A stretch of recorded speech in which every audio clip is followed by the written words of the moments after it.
Appareil locomoteur. On commence toujours par l'interrogatoire. On peut avoir des douleurs, des tuméfactions articulaires, une raideur articulaire, un blocage articulaire, un craquement, des troubles de la marche qui m'a la boiterie, la claudication, le dérobement du membre ou le lâchage d'un membre. Donc, le retentissement aide la boiterie ou aide les troubles de la marche, réduction du périmètre de la marche. Mais un périmètre كبير, une période كبيرة ou une distance كبيرة, perte de l'autonomie. لازم واحد يكون دائما معاهم. Les caractéristiques de la douleur, on doit toujours préciser le siège, l'intensité, le type, l'irradiation, la durée, les facteurs aggravants ou la déclenchants, les facteurs calmants, le mode évolutif, est-ce qu'il est brutal, progressif, continu, progressif avec un intervalle libre. ما فيهمش كاع les problèmes. Retentissement sur l'activité courante, sur la marche et sur l'autonomie. Le contexte, est-ce qu'il y a eu un traumatisme? إذا كان oui, l'heure le traumatisme est très important ou la non traumatique. Le mot des débuts peut être le brutal ou la progressive. L'activité du malade, c'est quoi le travail théo et le sport qu'il pratique. La latéralité ou la main dominante, est-ce qu'il est droitier ou là il est gaucher. Donc la douleur hédique, c'est le maître symptôme l'appareil locomoteur. La pathologie qui concerne la pathologie ostéo-articulaire, l'os et les articulations.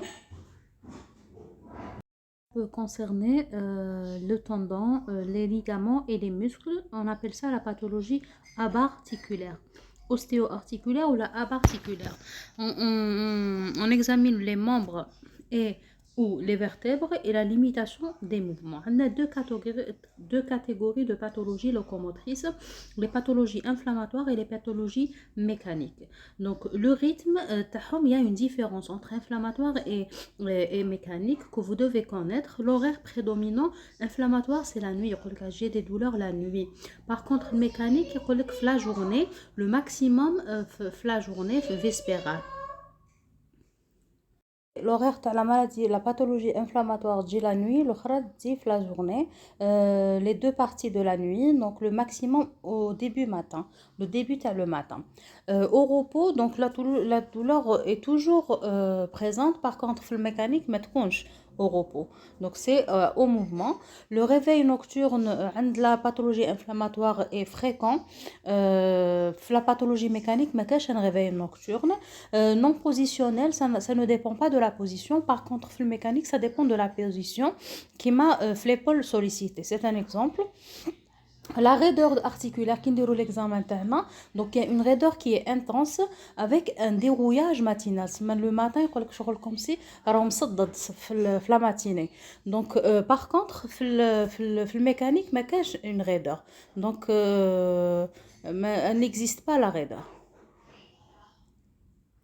Les facteurs aggravants, la pathologie mécanique, sollicitation de l'articulation, le mouvement et l'effort. On a au repos, à l'effort. Les facteurs calmants, bien sûr, c'est le repos, puisque c'est les mouvements et l'effort les déclenchés.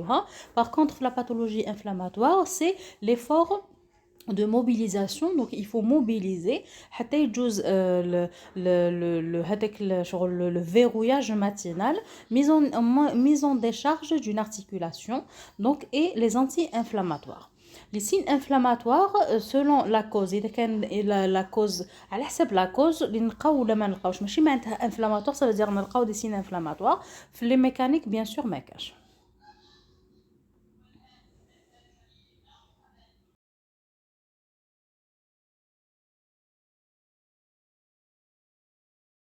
Quand vespéral, la pathologie mécanique, ça veut dire en fin de journée, donc il y a la personne هذيك, et quand une mise en décharge d'une articulation, c'est-à-dire une soulager par une canne ou la part حاجة اللي تسولاجيها ما تكونش كاع ثقل عليها.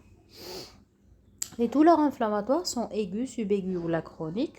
On va commencer par l'arthrite. C'est une inflammation de l'articulation, augmentation du volume de l'articulation. Les signes inflammatoires, c'est des douleurs, douleurs avec une augmentation de la chaleur locale et la rougeur. Les signes de l'inflammation, ça peut être infectieux, ça peut être tumoral, ça peut être une algoneur dystrophie. C'est quoi l'algoneur dystrophie? C'est une déminéralisation osseuse régionale réactionnelle à une pathologie locale déclenchante ou à une maladie générale. Déminéralisation, ou l'os fait,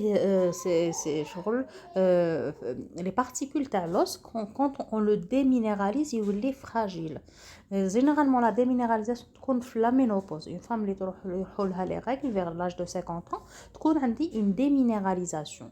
بصح عند هاد les personnes, ça ne concerne pas les hormones les femmes, ça concerne une région précise, ماشي كامل le corps. وهاد لا ريجون علاش يختاروا هاد لا ريجون على اون اوتر هاد l'articulation على اون اوتر سي par rapport à la pathologie locale اللي عطات لنا هاد لي مينéralisation ولا une maladie générale. Par exemple même les corticoïdes, c'est des médicaments يقدروا يمدوا لنا des déminéralisations. Le rhumatisme inflammatoire, c'est un phénomène dysimmunitaire, c'est حاجة تاع l'immunité, atténuant les articulations et ou l'insertion ligamentaire ou la tendineuse. Et ça peut atteindre soit l'articulation, soit le ligament, soit le tendon. Rhumatisme inflammatoire, algoneur dystrophique, c'est une déminéralisation, tumeur et infection. Les exemples comme à votre stade, c'est la polyarthrite rhumatoïde et la spondylarthropathie. Donc le rhumatisme microcristallin, c'est quoi le rhumatisme microcristallin? Ce sont des dépôts de composés minéraux au niveau de l'articulation. Qui connaissent des dépôts, l'articulation, donc l'inflammation articulaire, la goutte, donc augmentation de l'acide urique, la chondrocalcinose, chondro c'est par rapport le cartilage qui est l'articulation, calcinose ça veut dire donc il y a le dépôt de la calcinose. La bourse séreuse, c'est ce qu'on appelle la bursite. La bourse est une partie de l'articulation ou tendineuse. Donc les poussées inflammatoires d'arthrose. Donc les exemples كامل les causes اللي درناهم voilà هادو هما كامل les exemples et les causes اللي شفناهم في la douleur inflammatoire et l'arthrite. Concernant les douleurs mécaniques, ce sont des pathologies articulaires ou la juxta-articulaire, ça peut ne pas concerner l'articulation elle-même.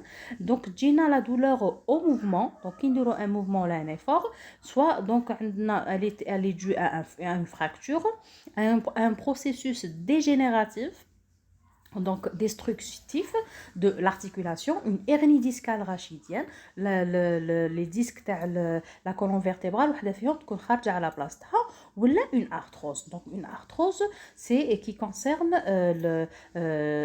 l'âge, une destruction du cartilage. C'est l'arthrose, une destruction cartilagineuse mécanique progressive. Elle prend du temps, c'est pas aigu ou la subaiguë. L'arthrose monoarticulaire, une seule articulation, ou la polyarthrose, plusieurs articulations, des doigts, des autres articulations. Donc l'arthrose, il faut qu'à l'inflammatoire on a arthrite, le mécanique on a arthrose. En fonction du siège de la douleur pour les articulations, de la douleur pour les articulations, on a les douleurs articulaires ou on a les douleurs osseuses. Les douleurs articulaires, on a les arthralgies. Les arthrites, ce sont des signes physiques d'inflammation. En plus de la douleur, on a les signes inflammatoires, la chaleur, la rougeur, la tuméfaction. Donc, on a arthralgie, douleur, arthrite avec signes inflammatoires. Douleur osseuse, c'est la fracture, c'est l'infection osseuse, l'ostéomyélite aiguë, les tumeurs osseuses qui connaissent surtout les métastases. Donc l'os, c'est le premier les métastasés, les tumeurs, les lombalgies. Donc ce sont des douleurs lombaires, irradiation des terminaisons nerveuses au niveau du rachis lombaire. Les lombalgies pures, donc irradiation t'as les terminaisons, donc c'est une compression d'une racine à l'intérieur du canal rachidien. C'est une douleur radiculaire qui te compte pure, ça veut dire avec l'endroit où est le problème, la compression. Il est irradié, donc ça veut dire jet une terminaison nerveuse. Les rachialgies, ça veut dire les douleurs de le rachis, تقدر تكون cervicale على حسب la position تاعها. إذا كانت في le cou c'est cervical, إذا كانت في le dos c'est dorsal, إذا كانت في les lombes c'est lombalgie. Donc, cervicalgie, dorsalgie ou la lombalgie. La coxalgie, c'est par rapport à la hanche. Quand on dit coxalgie, ça veut dire c'est la douleur de la hanche. Ça peut être une infection tuberculeuse de la hanche. Donc, c'est un signe évocateur d'une douleur articulaire de la hanche. C'est le pli inguinal. Qui comme une douleur au niveau du pli inguinal. Donc, il faut penser directement à la hanche. Les gonalgies, ce sont des douleurs dans le genou. Les omalgies, dans l'épaule, qui est l'omoplate. Les pigalgies, c'est les fesses, pardon, la fessalgie. Ou là, l'articulation sacro-iliaque. Donc, je ne sais pas, est-ce que tu as le pli inguinal et l'articulation sacro-iliaque? Je pense que on ne sait jamais. La monoarthrite, ça veut dire une arthrite à une seule articulation. Oligoarthrite, 2 ou 3 articulations. Polyarthrite à partir de 4. Attention, en cas d'atteinte de plusieurs articulations, donc il faut voir est-ce que c'est symétrique ou non. Les lombalgies, les lombalgies pures. Les colonamachies par irradiation, ce sont des douleurs aiguës, permanentes et diffuses, variable avec les mouvements, augmentée par la pression de la zone atteinte. Donc, une pression avec la zone atteinte, je vais avoir une accentuation de la douleur. S'accompagnant d'une contraction musculaire et une douleur à distance, c'est-à-dire l'endroit avec de pression. Les lésions lombaires hautes, c'est la face antérieure des cuisses et des jambes. Et la lésion lombaire basse, c'est la face postérieure des cuisses. Donc, basse, c'est le postérieur. Haute, c'est le antérieur. La cause de les lombalgies pures, donc c'est l'hernie discale. Donc, on a un disque qui est déplacé un plasto. Donc, on a protrusion, c'est-à-dire déplacer un plasto. Voilà. Stade de protrusion discale sans hernie. Donc, l'étape de l'hernie, une protrusion. La spondylite infectieuse, aussi les lombalgies pures, tuberculose, staphylococci, salmonellose. Les affections rhumatismales de la colonne vertébrale, la spondylarthrite ankylosante ou l'arthrose vertébrale. Les différentes douleurs neuropathiques, donc jayin les neurones, la radiculalgie ou les douleurs nocioceptives. Donc radiculalgie et les douleurs nocioceptives.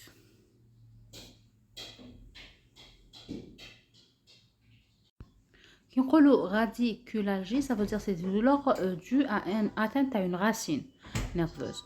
Les douleurs nocioceptives, ce sont des douleurs profondes qui sont dues aux récepteurs nocioceptifs. Les douleurs neurologiques ou les névralgies, c'est qui m'a la névralgie du trijumeau, c'est une atteinte d'un tronc nerveux. La topographie correspond à la distribution sensitive de ce nerf. À la sabouine, il est distribué. Les douleurs radiculaires, ce sont des névralgies, mais c'est un exemple, névralgie sciatique. Qui m'a la sciatique, les blarbières ou l'aql. Le caractère commun des douleurs radiculaires, ce sont des douleurs aiguës, très intenses, irradiant au rachis lombaire, suivant le trajet de la racine. Normalement, irradiant du rachis lombaire, donc il le rachis, donc suivant le trajet de la racine au niveau des membres inférieurs et augmenté par les manœuvres qui élèvent la pression. Donc toutes les manœuvres qui élèvent la pression, tu as le LCR, tu as le liquide céphalorachidien qui met la défécation. Il faut dire un effort, qui te qui fait la défécation, les efforts, ils augmentent la pression de LCR, donc ils augmentent la douleur, les manœuvres d'étirement de la racine. Donc il faut étirer la racine atteinte, l'accentuation de la douleur. La sciatique, on a deux types, bon, les لازم تعرفوهم, le L5 ou le S1. Le L5, c'est la douleur portant du point d'émergence de la racine L5. On va suivre le trajet suivant. تروح من la fesse, la face postérieure de la cuisse, la face externe de la jambe, la face dorsale du pied et les premiers orteils. Les premiers orteils. Donc, par contre, la S1, c'est la douleur partant donc, de l'émergence, bien sûr, du S1. Le trajet suivant, la fesse, la face postérieure de la cuisse, la face postérieure de la jambe. هنا يكون une différence. يبداو كيف la face postérieure de la cuisse في زوج ومن بعد الاولى face externe وهذه face postérieure de la jambe وتروح للطالون تروح le bord externe du pied et des orteils. Donc تروح le bord externe اللي على برا donc ماشي اللي على الداخل. Donc هذه هي la différence بيناتهم. Les signes accompagnateurs: abolition du réflexe achilléen, le réflexe تاع la cheville. Le signe commun à ces deux types de sciatique est l'accentuation de la douleur par la manœuvre de la ZEC. Donc la manœuvre de la ZEC donc نحط لكم لو شيما حطيته لكم في الريزومي نزيد نحطه لكم ان شاء الله هنايا. La manœuvre de la ZEC c'est quoi? C'est un malade en décubitus dorsal a fléchi le membre inférieur et étendu sur le bassin. Donc لازم يكون fléchi et étendu sur le bassin. Donc la névralgie crurale دركا donc شفنا les deux sciatiques, donc la névralgie crurale. Les douleurs radiculaires ont rapport avec une souffrance de la racine L4. Donc, douleur débutant au point d'émergence de L4, le trajet, la face antérieure de la cuisse, la face antérieure du genou et la face interne de la jambe. La douleur est augmentée par la manœuvre de la ZEC inversée. Donc, il y a deux types de manœuvres de la ZEC. La ZEC, les je vous comme déjà, ou il y a une autre inversée. Donc, je préfère mettre une image de les deux pour que vous la différence. L'inversé, le malade, il est une décubitus ventrale à pratiquer une hyperextension de la cuisse sur le bassin. Donc les hernies discales avec protrusion discale, عندنا ال L5, ال S1 وال L4. هادو اللي لازم تعرفوهم. L4 L5 نقولوا L5 معناها حبينا نقولوا L4 L5. S1 معناتها L5 S1. كي نقولوا L4 معناتها L3 L4. Voilà. Donc قبل ما نجوزوا على les douleurs vasculaires ندير لكم هادوك les manœuvres de la ZEC.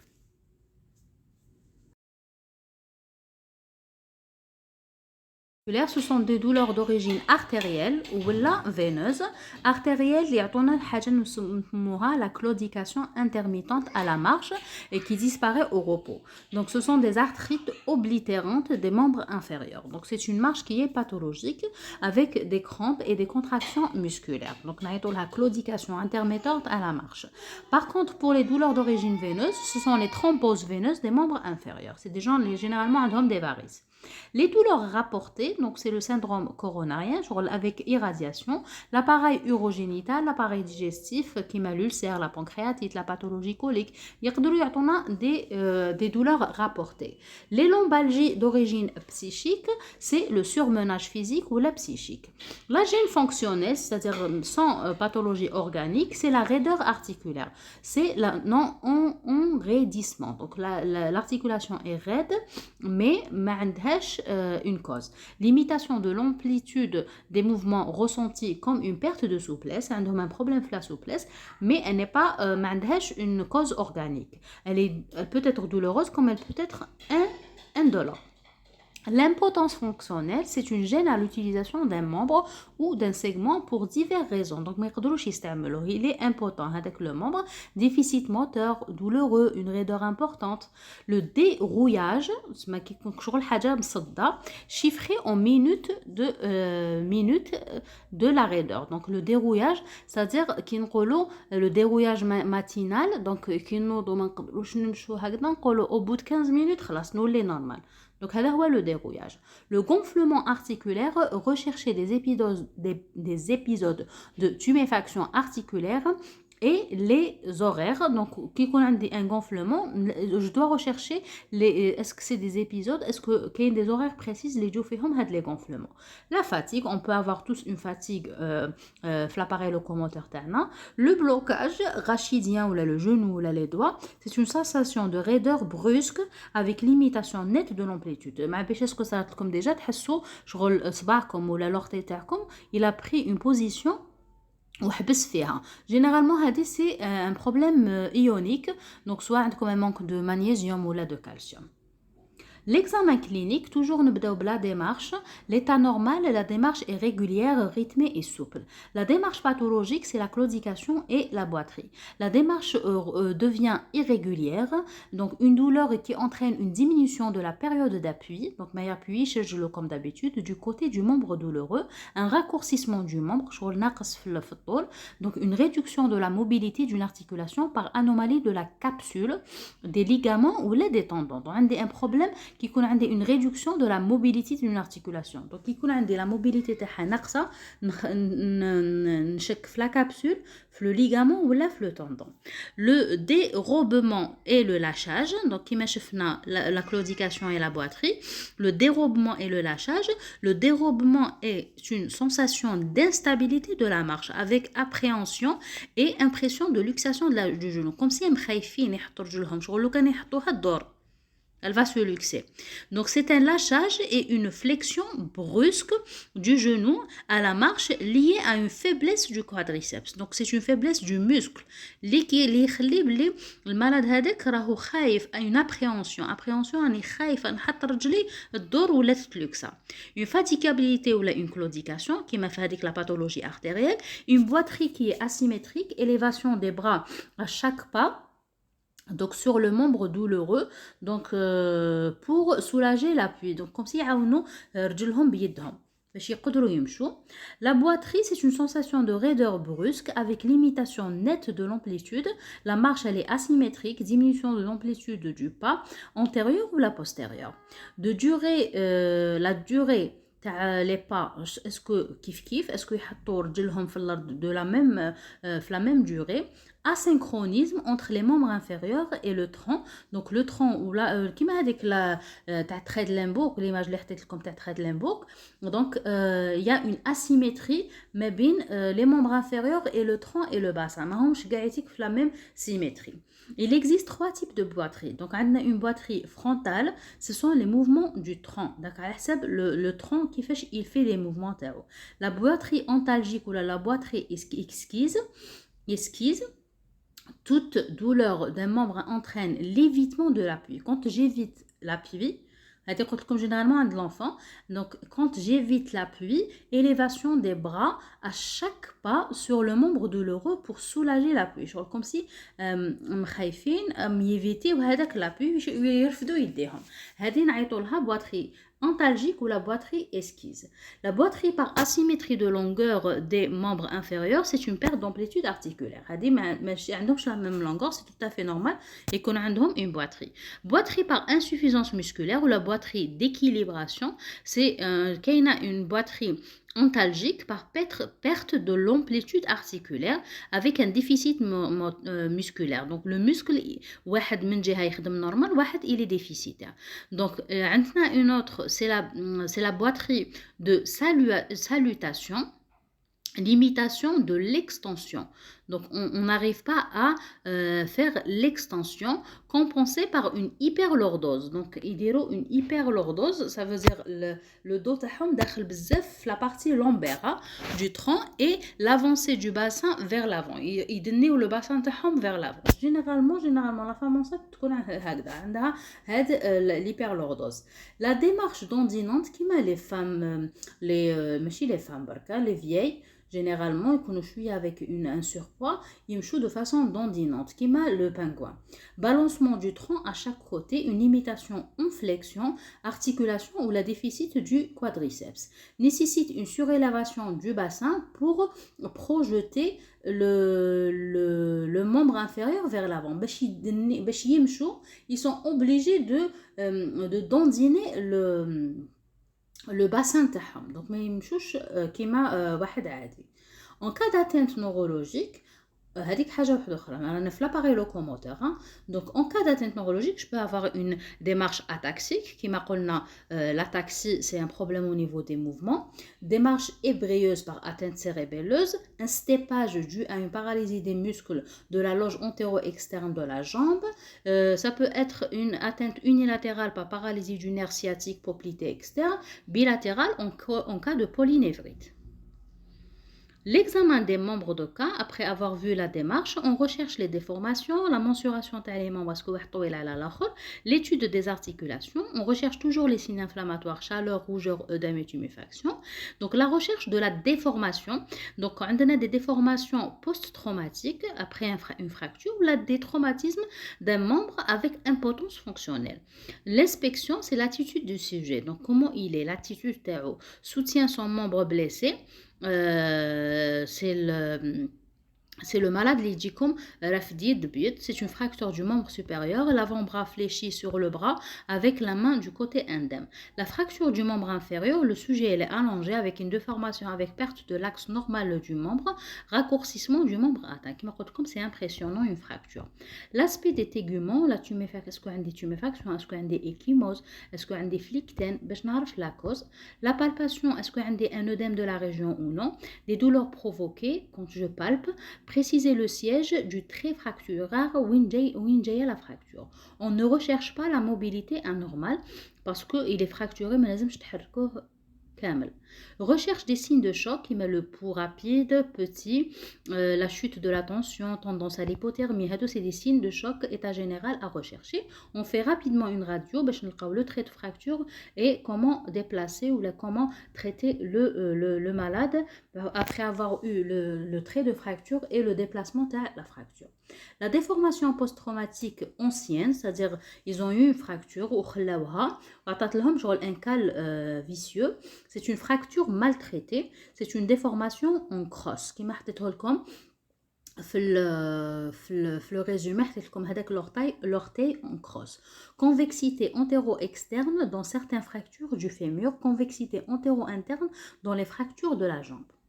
Réduction de la fracture insuffisante, c'est un raccourcissement du membre. Donc, on a une fracture qui n'a pas été rééduquée, réduction. C'est-à-dire, marjouhash le plastin. Donc, normalement, l'os raho, zama, on colombe, khat mustaqim.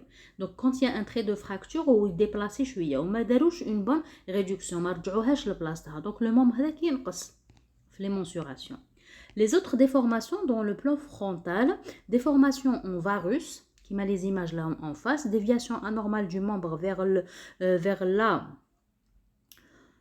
Bon, je sais pas qu'est-ce qu'ils ont mis vers là. Bon, dedans vers l'axe du corps. Voilà. Donc c'est une déviation, un pied varus ou un pied valgus. Déviation anormale du membre en s'éloignant de l'axe. Donc qui ba'ad ala l'axe, c'est valgus, qui qarrab l'axe, c'est varus. Déformation en équin. Le pied pointe vers le bas, voilà, par l'angle droit de la jambe. Déformation en talus, c'est le contraire, c'est le talon, il prend relief. Le pied pointe vers le haut, le talon repose sur le sol par sa partie la plus distale. Le pied beau, donc congénital ou la acquise, hein, donc, mais généralement c'est congénital après un traumatisme. Donc acquise après un traumatisme, c'est un varus équin. Donc il dit dakhel le dakhel. Ou là un talus valgus. Donc c'est les membres inférieurs les bébés. Dans le plan sagittal, on peut avoir un flessum, c'est une flexion spontanée d'une articulation en décubitus. Donc une flexion spontanée qui ترقدوه ما يقدرش يكون droit. لازم يدير une flexion. T'as une articulation. Le récurvatum, c'est une ouverture de l'angle en extension. Mais en flexion, par exemple dû à une amyotrophie ou là une attitude vésieuse, une réduction ou là une irréductibilité, c'est-à-dire une amyotrophie, ça va me faire une extension donc de l'articulation.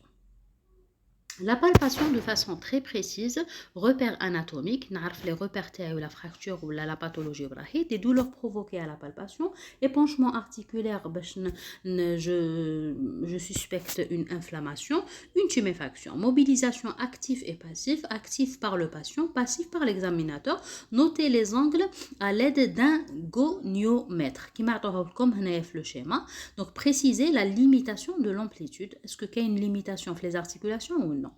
Les mensurations des membres, le membre supérieur, extension complète du coude, l'acromion jusqu'à l'extrémité de l'apophyse distale, donc les tressos.